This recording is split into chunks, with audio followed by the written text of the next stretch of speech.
We return here with another episode of Locked On Ravens as we dive into our full game preview for the Ravens Week 4 matchup with the Denver Broncos next here on Locked On Ravens.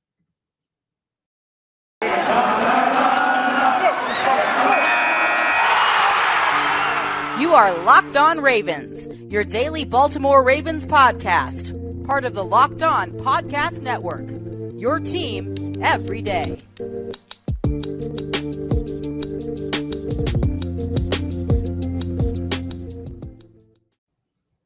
And we return here with another episode of Locked On Ravens. I am your host, Kevin Ostreicher of Ravens Wire. Today's episode is brought to you by Run Your Pool. Check them out today and get $10 off at runyourpool.com/lockedon or use promo code LOCKEDON at checkout. We returned here with a Friday episode, a special Purple Friday episode, as we dive into another full game preview. This time it's Week 4. The Denver Broncos, those undefeated Denver Broncos, taking on the 2-1 Baltimore Ravens. This is a tough test for Baltimore. It's also a pretty tough test for Denver as well. I know that a lot of people look at Denver's schedule and they see a lot of not so tough opponents, but it does take a lot to go 3-0 at the NFL level. I'm not gonna take away anything from them, but I will say this is probably Denver's toughest test overall. So here today, we are going to dive into that game preview. We're going to preview the Ravens offense against the Broncos defense. Then we're going to flip the field, talk about the Denver offense going up against the Baltimore defense. In the first segment here, though, I do want to talk about, again, general Ravens news, notes, and quotes. Another injury report came out, and actually there were guys added on Thursday. So hopefully today on Friday, it'll look a bit more cleaned up and guys will be at least limited in some situations. And hopefully guys will be questionable and not ruled out not even before the game start. You know, it'll be interesting to see who actually is in, who is out, but we will dive into the injury report from Thursday, talk about what it means and just who was on it. So in the first segment, general Ravens news, notes, and quotes. Second segment, Ravens offense versus Broncos defense. And final segment, Denver offense versus Baltimore defense. With all that being said, let's dive right in. Before we do that, though, I appreciate you making Locked On Ravens your first listen of the day. We're growing here on YouTube. If you're with us here in video form, be sure to subscribe to the channel. I want to thank everybody who already has. We are again, growing the channel substantially, and it's been great to see the growth. And at 1,000 subscribers, I am thinking of doing something again. I'm thinking the conditioning test, but I am open to suggestions. And also, if you're following along with us in audio form, be sure to follow us there so you know when our content comes out Monday through Friday, 6 a.m. Eastern time. And also be sure to follow me on Twitter at ChaosStriker34 and the Locked On Ravens personal account there at Locked On Ravens. So let's dive right in. Let's get into the injury report here. I'm going to pull it up. We're going to run through the names, starting off with just guys who didn't participate all the way down to full participation. So did not participate. Safety Deshaun Elliott with a quad. Quarterback Lamar Jackson with a back injury. He did not participate. Same thing with tackle Ronnie Stanley with an ankle injury. Defensive tackle Brandon Williams got a rest day. He did not practice. Derek Wolfe with his hip and back injury that's been lingering. He still is not practicing as well. Limited participants. Anthony Averett, the cornerback, with an ankle injury. Pernell McPhee with the shoulder. He's the outside linebacker there, obviously. Geno Stone added with a thigh injury. He was limited as well. And Alejandro Villanueva is also limited with a knee. And finally, full practice, Tavon Young returned and went through a full session. So good for Tavon Young there. Obviously, again, the big storyline is the same as it was yesterday, and that is Lamar Jackson with his back injury. Now, I know a lot of people are, again, trying to figure out where this might have happened. And Lamar Jackson's taken a few hits this year. Hey, guess what? People take hits in football, right? It's not just the Lamar Jackson issue. Everybody takes hits. Again, injuries can happen. I said all this stuff yesterday. But going back, the 31-yard run I was talking about yesterday, Lamar Jackson lowered his shoulder into a defender, and that defender, he lowered his shoulder right back. It was a big collision there. Looked like it hurt. I don't know, again, if that was the hit, if there was a different one that might have caused this, but it seems like, again, he's just sore. Greg Roman says he thinks he'll be fine. I am also hoping he will be fine, but again, I'm not a doctor or anything, so we're hoping that Lamar Jackson is able to suit up on Sunday, at least a limited session on Friday. I think that means he's probably going to play. If he doesn't practice on Friday, today, that's a huge issue. I think then it becomes a bit of, okay, does Lamar Jackson need the practice? Now, obviously, he doesn't need the practice at any point during the week to actually play. If they want to hold him out and say, yeah, we're going to hold you out for today, Lamar Jackson, and then you'll be able to play on Sunday, no problem. Then that's what they're going to do. But it's obviously going to be a little bit concerning if he's not able to practice today. So hopefully he'll be able to. The Ravens adding 2 guys, though, to the injury report on Thursday, at least, in corner Anthony Averett and safety Geno Stone. The Ravens secondary already stretched very, very thin with the loss of Marcus Peters. Obviously, Chris Westry also on injured reserve right now. Jimmy Smith just coming back, and Don Martindale talked about yesterday how Jimmy Smith's role was going to grow. And also Deshaun Elliott with a quad injury, it looks to me like he's probably not going to play. I don't know. Again, he could return to practice today. And everything's fine. He's going to be able to play. But I don't know. To me, it just seems like that injury might be a couple weeks away for him to be able to return back to the field. Maybe not. I'm hoping not. I really am. But if that is the case, Jimmy Smith might be playing a bit more safety. Obviously, the team has put Brandon Stevens in a lot of packages so far, especially with the absence of Elliott in a couple games, with him leaving Kansas City in week 2, and then also week 3 being in and out of the Detroit game. Alejandro Villanueva returned to practice, limited fashion. He had that knee injury. Ronnie Stanley, it doesn't look like he's going to play. He'll probably be ruled out before the game starts, or before the inactive list comes out. I'd assume that, to be honest.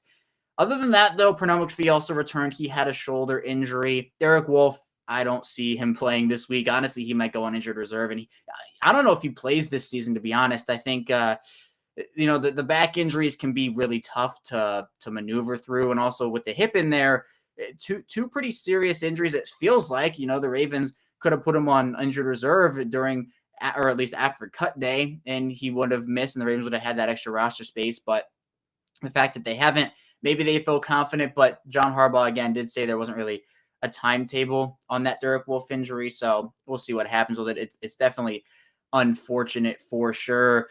In other news, though, not relating to the injury report, actually first, Tavon Young returned to practice, full practice. That's a good sign for him. Maybe the Ravens are Darius Washington. He's activated this weekend just because of some injuries there, and he can play some slot corner as well. It seems like the Ravens like him, but just wanted to cover that Tavon Young also did practice in yesterday's session and Thursday's session. But again, injury news, that's what we're going to cover there for that. Now moving on to non-injury related news, Justin Tucker gets boosted to a 99 overall in Madden. His original rating, and this actually shocked me. I used to play Madden all the time. I don't really that much anymore. I haven't invested in a new game. It seems like kind of the same stuff over and over again. They've made some improvements, but not as many as I would have liked them to.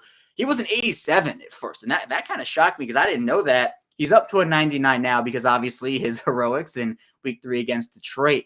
But it's only for a limited time. They said it was only for this week. And honestly, that's a little disrespectful, in my opinion. You're kind of saying, hey, we know you're great. We're going to recognize it for a week and then say, hey, no, you're really not that good. I think Justin Tucker deserves to be a 99 in Madden. I mean, he's in my opinion, the greatest kicker of all time to do it at his position.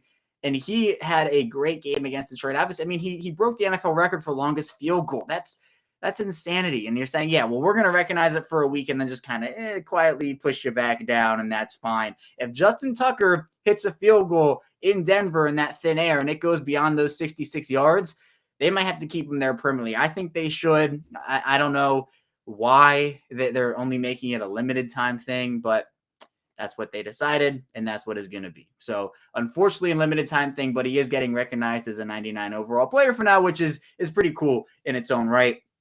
Finally, before we head into our first break, I do want to talk a bit about what Lions defensive coordinator Aaron Glenn had to say yesterday in his media session. He said that he got a lot of calls from coaches around the league asking how he defends the Ravens offense, how to defend the Ravens offense, and kind of praising his game plan for what he did against Baltimore on Sunday in week 3. And look, I want to give credit to Detroit, to Aaron Glenn, to the Lions defense. All things considered, they did a really good job, I think, of going out there and actually kind of preventing the Ravens from doing a ton on offense and holding them to, I thought it was a rather solid performance by the Lions defense overall, especially in the second half where the Ravens offense couldn't really get a ton going. So with that being said, I do want to put some things into perspective. It goes a lot further than the box score. I think people see, hey, the Ravens, they scored 19 points in this game, right? 19-17 was the final. It could have been a lot more than that. And the Ravens, they hurt themselves a lot with mistakes, drops. The Ravens could have had 2 more touchdowns just on the hands of Marquis Brown, who again, dropped 3 passes. 1 was deflected and then 2 just pure drops. No excuses for those. There was a touchdown where Mark Andrews held on the play. And so it's those types of plays where you're looking at them and you're saying the Ravens left 6 points here, 7 points here, maybe even 3 points here, or 3 points there based off of field position. And also looking at the stats, the Ravens put up almost 400 total yards of offense, 387 to be exact. They averaged 5.3 yards per carry. And look, if you take away Lamar Jackson's 31-yard run, it ends up going down to, I believe, 4.0 yards per carry. So, perspective, obviously, but again, more perspective is the Lions did a solid job on the Ravens, considering they had some injuries in the secondary and stuff like that, but they really keyed in on the run. And while they did do a pretty good job of stopping the run, all things considered, guys were getting wide open against the Lions in the secondary. Marquis Brown, was wide open for most of the first half. Now he didn't capitalize on those opportunities. So hopefully in the future he'll be able to capitalize. But again, I do want to give credit to Aaron Glenn. I don't want to throw his performance and just toss it in the trash and say it was terrible, because it wasn't. They did a good job. But at the same time, there were still guys getting open, and the Ravens offense was still able to move up and down the field. It just didn't produce the point total that I think many people expected. So if coaches want to use that game plan, key in on the run and force Lamar Jackson to beat them with his arm, he's shown he can do it before. He showed it. He's shown it, and he's shown it, and he's shown it again. And that's completely fine. He's on pace for over 4,000 passing yards so far this season. He's showing, again, not that he had to, but he is, that he can throw the football at an effective rate. And so if that's what teams want to risk and just key in on the run and make guys get into one-on-one situations with guys like Marquis Brown and Sammy Watkins, Rashad Bateman coming back hopefully soon, and Mark Andrews and the like, I think the Ravens would be completely okay with that. We're going to head into our first break, though. When we return, we're going to be diving into our full game preview of the Baltimore Ravens Week 4 matchup with the Denver Broncos. So stay tuned for that, and we will be back soon. But there's a really nice app here that I want to tell you about. My name's Kevin Ostreicher with an incredible app who everybody who buys gas needs to know about, and that is Get Upside. Everybody's making up to 25 cents for every gallon of gas every time they fill up. Just download the free Get Upside app in the App Store or Google Play right now and use promo code Touchdown and get a bonus 25 cents per gallon on your first fill up. That's up to 50 cents cash back. Don't pay full price at the pump anymore. Get cash back using Get Upside. Just download the app for free and use promo code Touchdown to get up to 50 cents a gallon cash back on your first tank. Some people who drive a lot are making as much as $200 to $300 back in a month in cash back, and there's no catch. The cash back gets added right to your account. You can cash out anytime to your bank account, PayPal, or any gift card. Just download the app for free and use promo code Touchdown to get up to 50 cents a gallon cash back on your first tank. That's code Touchdown. We return here. It's our second segment of this Purple Friday edition of Locked on Ravens. Kevin Ostreicher, your host, still here with you. And now we're going to talk about the Denver Broncos Week 4 matchup with the Baltimore Ravens. And this is a big matchup for, I think, both teams. Baltimore coming off of, every game. Every game has been crazy, wild, and insanity. But now they have to travel to the Mile High City in Denver, where the air is thin. It takes some time to adjust to that Mile High air for sure. And let's talk about this Ravens offense going up against the Denver defense. And honestly, the Denver defense this season, I just want to start there, has been really impressive. I'm going to pull up some stats, just overall team stats for this defense. They have only allowed 26 points for the entire year. And yes, they've had matchups with teams like the Jets, for example. Not really strong teams in terms of, all right, offense. And the Broncos have talent on the defensive side of the ball as well. But they've only allowed 26 points. That's good for number 1 in the NFL. 665 yards total. That's number 2 in the NFL. They've forced a lot of different plays where it's crazy to think about how the defense a couple of years ago, the secondary was a huge weakness. They had a bunch of weaknesses here and there, but they've really solidified that defensive unit with a lot of different talent. And overall, they've allowed 4.3 yards net passing yards per attempt. That's, again, number 1 in the NFL. They've only allowed 178 yards on the ground, number 2 in the NFL. Only allowed 1 rushing touchdown, number 3 in the NFL. So they also have 4 interceptions. So that's number 4 in the NFL. So they have a lot of good players on that defense right now. They are missing a couple, though. Bradley Chubb has an injury. He's not going to be able to play in this one. They have a bunch of talented playmakers: Alexander Johnson, Kyle Fuller, Kareem Jackson, Shelby Harris. Obviously, Justin Simmons is in that group. Pat Surtain, Von Miller, definitely. Von Miller is having a resurgence this year. He looks really good so far. Already 4 sacks in 3 games for Von Miller. So that's going to be a tough test for the Ravens offensive line, particularly wherever he's lining up. I assume it's probably going to be where Patrick McCurry is on the offensive line, but McCurry's played well in his own right. This is going to be a big test for the Ravens offensive line, as I just kind of talked about there. Also, it's going to be a big depending factor of if Lamar Jackson can play or not. If Lamar Jackson can play in this game, things are a lot different than if Lamar Jackson can't play in this game, but I'm not going to get into too many particulars of that overall. The Denver defense, when you look at where their weaknesses are, it's it's hard to kind of find them because they're only allowing 3.6 yards per carry, which is good for 10th in the NFL. So this is going to be a game where the Ravens, I think, will probably want to attack Denver in a pretty evenly keeled way with both throwing and running. Obviously, we saw a pretty pass-heavy, all things considered, a pretty pass-heavy script on Sunday against Detroit in week 3 because Detroit, was keying in on the run.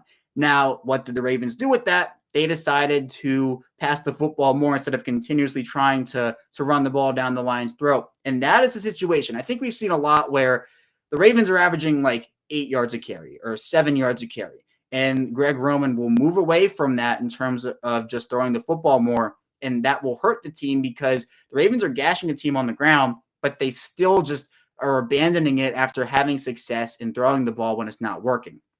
The Lions game, I think, was a really, really good indication of how things should be adjusted by Greg Roman. The run game was not working. It wasn't really doing anything for this team outside of that Lamar Jackson 31-yard run and a couple of other runs here and there. So what do the Ravens do? They understand that, and they have a lot of guys in one-on-one situations, not as much safety help over the top, this, that, and the other, and they use that to their advantage. Now, Denver's defense, they have a lot more talent on it than Detroit's does just at this point. And even though Bradley Chubb's not going to be available in this one, they still have not only run stuffers, but also that secondary with Kyle Fuller and Pat Surtain and Justin Simmons. All those guys are threats. So I think this is going to be a game where the Ravens are going to want to try to see what, feel things out for a little bit. Try to run the ball. The offensive line is going to have to win up front, definitely. Patrick McCurry versus Von Miller, I talked about that a little bit a couple seconds ago. That's going to be a huge matchup. Keep Lamar Jackson clean, or whoever's playing quarterback, but I'm going to say is Lamar Jackson.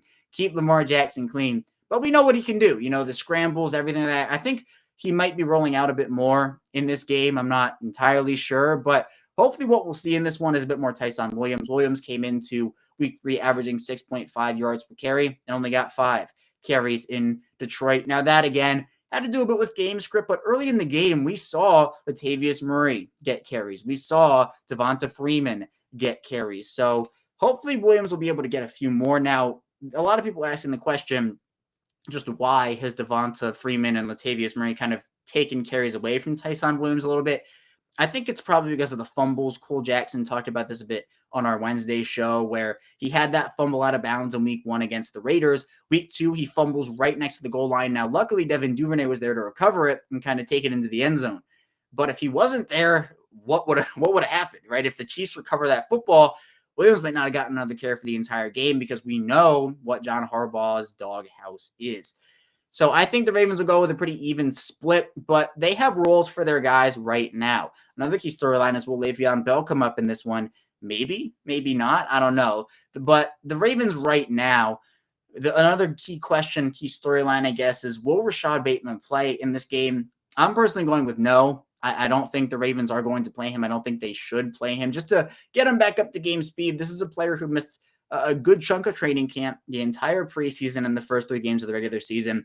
He kind of has to work his way back up there and kind of ease his way back into things. Even when he gets back into the games, wherever he returns, whether it is on Sunday or week 5 or week 6 or whatever, he's going to be a player that I think a lot of people have put pretty high expectations on, but it's okay if he doesn't produce right out of the gate. Ravens rookies, sometimes they don't get as many snaps as anticipated or not as much production as anticipated. So even if Bateman does return in this one, I wouldn't put too high expectations on him for this game. But Marquis Brown, I think we might see a bounce back game from Marquis Brown.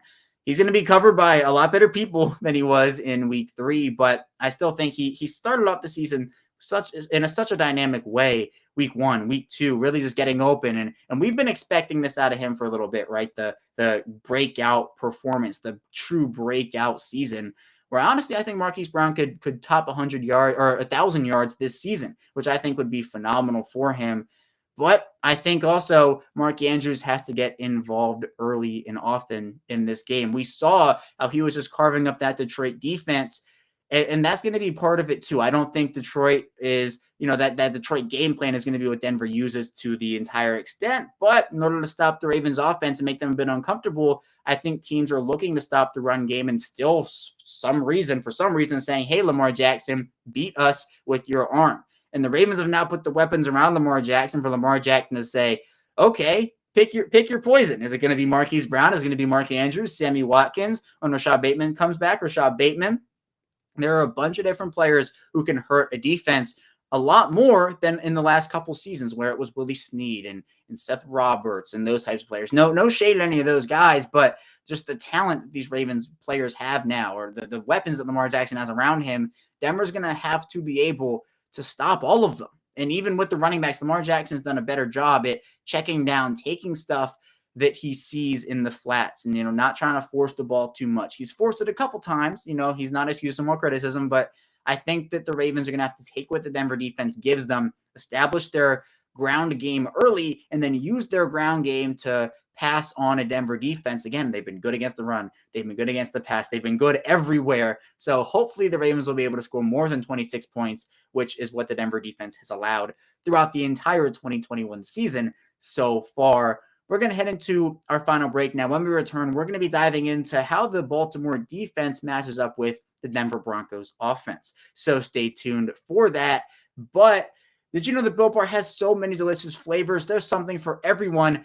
And there's a lot: coconut, raspberry, mint brownie, strawberry, orange, cookies and cream, German chocolate, and so much more. And not only are Built Bar flavors the best tasting, but they're also healthy too. You can order today and get that raspberry or cookies and cream or whatever you like. So be sure to go to Built.com and use promo code LOCKED15 and you'll get 15% off of your order. Use promo code LOCKED15 for 15% off at Built.com.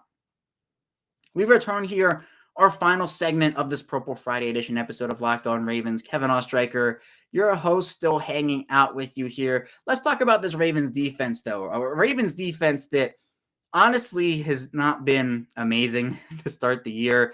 Let's talk about the Ravens defensive stats. We talked about Denver's in that second segment. Let's talk about Baltimore now. They are 26th in the NFL in points allowed with 85. They've allowed 1,181 yards. That's good for 24th in the NFL. They've allowed 70 first downs. That's good for 23rd in the NFL. They've forced a couple of turnovers right in the middle of the pack in turnovers. They've given up 944 passing yards. That's good for third in the NFL, or third to last in the NFL. I wish it was third in the NFL. Third to last in the NFL at number 30. They've allowed 5 rushing touchdowns. That's 27th in the NFL. They've not been a terrible run defense, only average or giving up 3.6 yards per carry, which is good for 9th in the NFL. 237 rushing yards, good for 9th in the NFL. But it's the pass defense that I think has been a little suspect right now. They're giving up around 35.3 yards per drive. That's good for 21st in the NFL. So this defense, a little porous in some situations, but I think we have to take into account a couple things. One, obviously the injuries. Injuries have been a key factor in this defense and just absences in general. Talking about guys who were on the COVID list and guys who were out for the year and guys who were out for multiple weeks and guys who are just kind of coming back right now. That's a big factor, and I don't want to pin all these excuses on why the defense has been bad. There's been bad tackling. There hasn't been pressure. Guys are blowing assignments sometimes. But injuries, losing Marcus Peters, and not having, for example, Justin Madubuike, Brandon Williams, and Justin Houston, Jalen Ferguson for a week. They've been stretched thin at a lot of different positions. They might be without Deshaun Elliott this week. So they have been working through a lot. I give them credit for going out there and playing hard, but things definitely do have to improve. Definitely tackling-wise for sure, where this team missed multiple tackles against the Lions. They missed multiple against the Chiefs, going back to week 1 against the Raiders, same thing.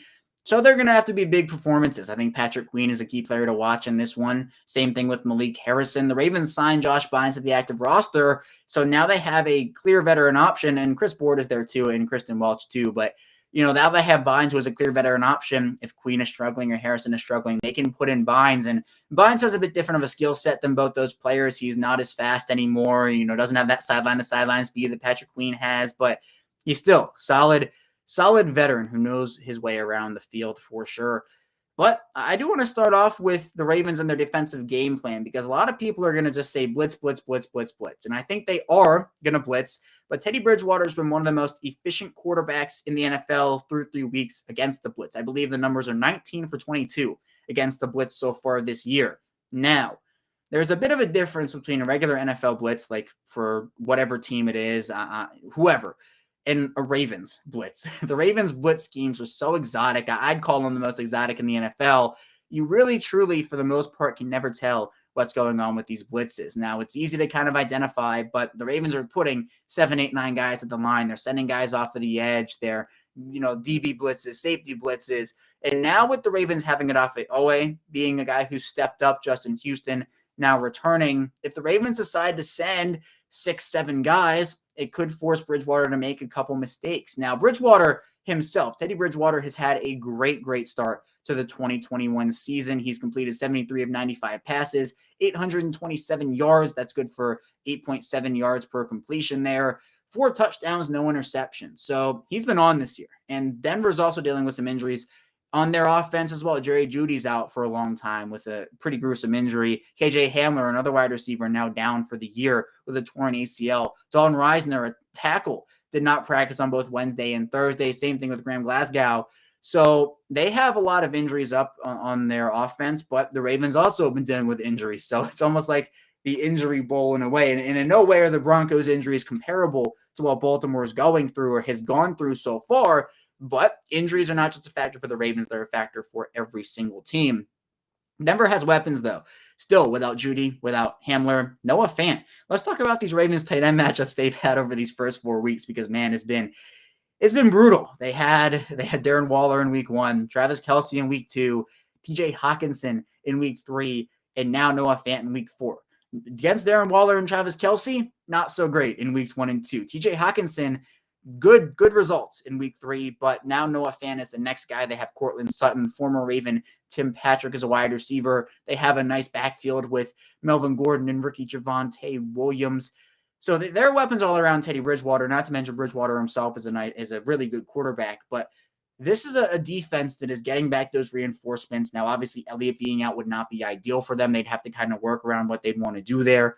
But with Houston coming back and Meadowbeek and Williams, and hopefully those guys will be able to make a big impact, because the front 7 last week in Detroit was stretched so thin. And I think it really showed late in the game where guys were just tired out. They were using practice squad elevation Khalil McKenzie in a lot of situations. No knock on McKenzie, but I'd rather have a guy like Brandon Williams or just Meadowbeek out there. And Meadowbeek has had a great couple weeks so far, and he was a big loss. Still my pick for breakout of the year for the Ravens, so I hope he's able to do a bit in Denver. But this is a defense that I think has to be helped out by the offense. The offense in week 3 against Detroit did not win the time of possession battle, which in turn put the Ravens defense out on the field for longer, and in turn, with all of the injuries and the absences, kind of put them in a bind, because that's how they were getting tired out. If the Ravens can win the time of possession battle on offense, they usually win the game. Not always, but they usually win the game. And part of that is because of the rotations, and something that the injuries have hurt this year for the Ravens is the rotations. Having to have guys like Marlon Humphrey, Anthony Averett, whoever's playing corner for this team, Jimmy Smith, play a lot more, which wears down on them a lot. It's tough playing a full game of complement of snaps out there. Patrick Queen, again, I talked about how he has to step up. The Ravens in their linebacker rotations, what are they going to do there? Can the Ravens rotate on the defensive line now, even though Derek Wolfe probably will not play in this one? How is that going to look? I thought Broderick Washington looked really impressive against Detroit in week 3. Is he going to get more playing time? Justin Ellis, what's he going to be in this game? Is he going to make an impact? Now, the Denver offense in general, if we want to go from a full stat perspective here, they've been okay. They've scored 76 points, 12th best in the NFL, 1,162 yards, 14th best in the NFL. They've averaged 7.6 net yards per passing attempt. That's 7th in the NFL. Had 382 yards on the ground, good for 7th in the NFL, 4.0 yards per carry, 15th in the NFL. So my philosophy with every game, and kind of depending on how good a team is on the run. It varies, but Denver has two quality backs in Melvin Gordon and Javonte Williams. Both can contribute in the pass game and also be threats in the run game, obviously. If Baltimore can make Denver one-dimensional, if they can get out to a 7-0, 14-3 lead early and force Denver to maybe feel a bit panicked and go like, oh man, we need to throw this ball a bit more, then I think that things will be a bit easier because then you eliminate the run game, at least for the most part, early on in the game. Maybe not in the first quarter, but like once it starts hitting the third quarter, and if the Ravens are out to, I don't know, a 17-3 lead there, then Denver starts to maybe say, we got to stay calm, but also we have to throw a bit more. And that, I think, will help the Ravens defense. But the weakness of the Ravens defense so far has been through the air. So they're going to have to figure it out. I mean, obviously, tackling is a huge storyline here. They're going to have to wrap up better. Baltimore was practicing tackling over the week, it seems like, in practice. I hope that's the case. I hope they continue doing it today, because if you can't tackle at the NFL level, it's going to be hard for you to win football games, or it makes it very hard to win football games. So Tyus Bowser, I think, has to be better in that area. Patrick Queen, Malik Harris, and a bunch of guys. It's not just those three. So when looking at final score predictions for this game, I'm going to go Baltimore by 1 point. I've been saying that throughout the week. I'm going to keep it that way. 24-23. This could be a defensive battle. I think this could be a bounce back game for the Baltimore defense in general. Like, the Baltimore defense cannot be happy with how they performed so far through the first 3 weeks. John Harbaugh said that they have to be better fundamentally, just, for the whole team, not just the defense, but for the offense as well. There were a lot of mistakes in Detroit in week 3. I think they're going to try to clean up those mistakes as best as they can. And against the Denver team that is a tough opponent, this is still their toughest test, I think. It might be an awakening for them. They're not going to just blow out the Ravens, I don't think, unless something catastrophically goes wrong or Lamar Jackson can't play. But I think it could come down to just whoever has the ball last. And hey, I think if you have the ball last, Justin Tucker's not a bad kicker to have on your side as you hope to win the game on a field goal. So I'm going Ravens 24, Broncos 23 to move the Ravens to 3-1. But that's all I have for you today. When we get back here on Monday after our 2-day break, we're going to be talking about everything that happened in that Ravens and Broncos week 4 matchup. So stay tuned for that, and I will see you on Monday.